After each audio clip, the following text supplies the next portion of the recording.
Thank you, Karine. Two questions. Today at the hearing of the ICJ, the judge said that under Article 51 of the convention that Israel is a signatory to, Gaza is an occupied territory. Despite the fact that Israelis withdrew troops, Israel maintains control over land and sea. And therefore, the protection of civilians in Gaza is a legal obligation of Israel. So, number one, do you agree that Gaza is occupied? And second, is protection of civilian legally under the Israeli jurisdiction? I'm not going to render a legal opinion from this podium, Nadia.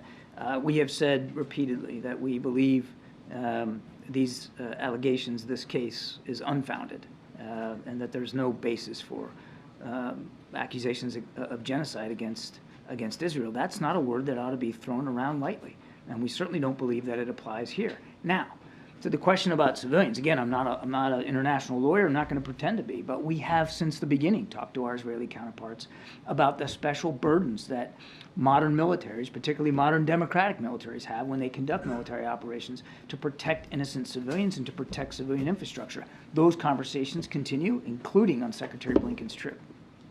Since you're not an international lawyer, I will advise you to read what the judge said, which is Israel is in violation of Article 2A, 2B, 2C, and 2D.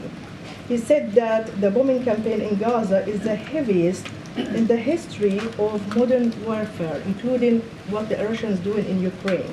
So he asked the Israelis to suspend immediately the military operations in Gaza. The White House position is no ceasefire. So is the Biden administration in violation of international law? No. And the call of the judge to suspend military operations? No. The judge's statement notwithstanding, the answer is absolutely no. Israel has a right and responsibility to defend itself. We're going to continue to make sure that they can do that. We're going to continue to supply them with the tools and capabilities they need to do that. No country should have to live to that kind of threat next door. So no, we are not in violation, and we're going to continue to make sure Israel has what it needs.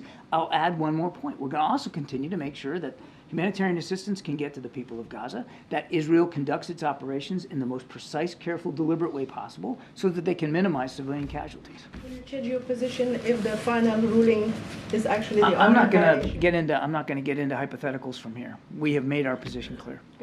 I did want to follow up on the ICJ proceedings. You obviously made the position of the U.S. clear, but will the U.S. accept the court's decisions or penalties if Israel is found by the court to have committed genocide? Again, I'm not going to get ahead of where we are in the process.